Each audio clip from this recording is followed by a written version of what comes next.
गुरु गीता में आगे शिव कहते हैं, गुरुर बुद्ध्यात्मनो नान्यत् सत्यम सत्यम न संशयः तल्लाभार्थम प्रयत्नस्तु कर्तव्यो ही मनीषिभिः।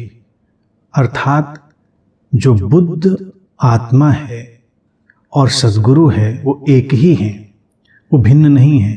ये सत्य है, यही सत्य है, इसमें तनिक भी संशय नहीं है। इसलिए जो मननशील मनीषी हैं उनको इसकी प्राप्ति के लिए सारे श्रेष्ठ कार्य करते रहने चाहिए। यहाँ पर फिर एक बहुत ही क्रांतिकारी बात शिव कहते हैं कि जो बुद्ध आत्मा है, यानी कि जो बुद्ध चेतना है, वही गुरु है। इसमें कोई भी संशय नहीं है, यही सत्य है और यही सत्य है। इसीलिए जब सिद्धार्थ अपने जीवन की खोज में निकलते हैं, सिद्धार्थ का सारा अंतरतम एक गहरी बेचैनी से भरता है। सत्य की तलाश में निकलते हैं। जैसा कि ये सूत्र कहता है, मनीषियों को, मननशील लोगों को सारे श्रेष्ठ प्रयत्न करते रहने चाहिए। तो बुद्ध के जीवन को भी अगर हम उठाकर देखें, हर वो संभव प्रयत्न वो करते हैं जो उस समय उनके लिए संभव होता है। जो पथ उपलब्ध होता है उसको खटखटाते हैं, खोजते हैं, उस पर चलते हैं। और जब उनके अज्ञान का अंधेरा दूर होता है तो वो स्वयं को कहते हैं बुद्ध, अर्थात वो जो जाग गया। इसीलिए बुद्ध के बारे में एक कथा है कि जब किसी ने उनसे पूछा कि आप कौन हैं, उनकी आभा, उनके आलोक को देखकर, क्या आप देवता हैं? उन्हें कहा नहीं। तो कई तरह के प्रश्न, तो फिर क्या आप ये हैं, आप वो हैं? बुद्ध कहते नहीं, मैं कुछ नहीं, मैं बस जागा हुआ हूं। I am just awakened one. Buddha वही है जो जाग गया है नींद से।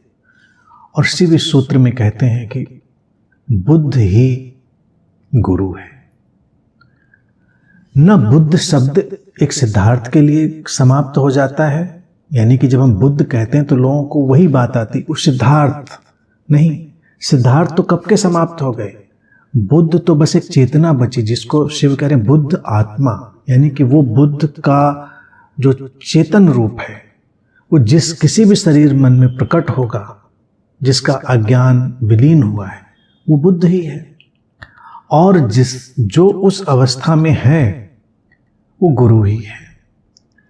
गुरु कहीं सिंहासन पर चढ़ के नहीं बैठता। गुरु कोई विशेष गतिविधि कार्य नहीं करता। जो बुद्ध होता है वो गुरु हो ही गया, क्योंकि उससे बोध की धाराएं स्वतः ही बहने लगती हैं।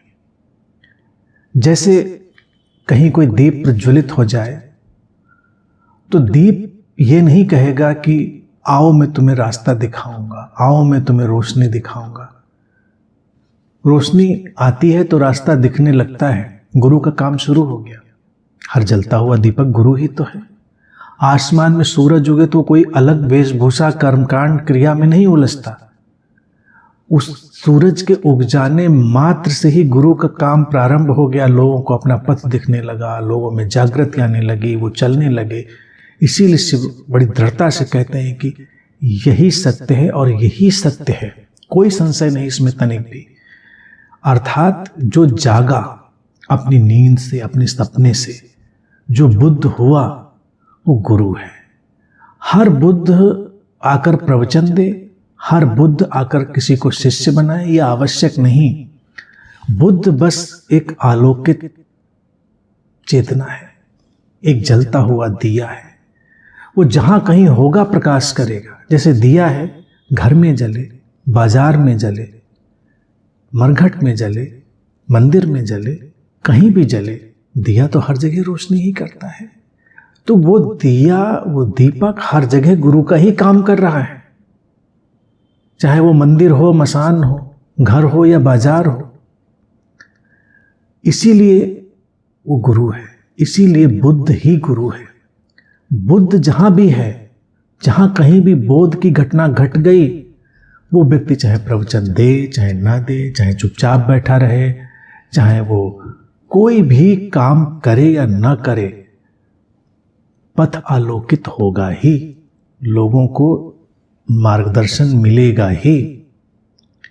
इसलिए शिव कहते हैं कि जो मननशील लोग हैं, मनीषी हैं, यानी कि जो जीवन को देखकर, जीवन की पुनरावृत्ति, जीवन की विषमताओं, जीवन में फैले अंतहीन दुख के सिलसिले को देखकर जो लोग समझने के लिए तैयार हैं, जो खुलने के लिए तैयार हैं, जो ग्रहणशील हैं, वही मननशील लोग हैं। वो सारे श्रेष्ठ कार्य करें उस बोध तक जाने के लिए। श्रेष्ठ और अश्रेष्ठ का विभाजन स्पष्ट है, हमारे सामने है, कॉमन सेंस की बात है, कोई मुश्किल बात नहीं है।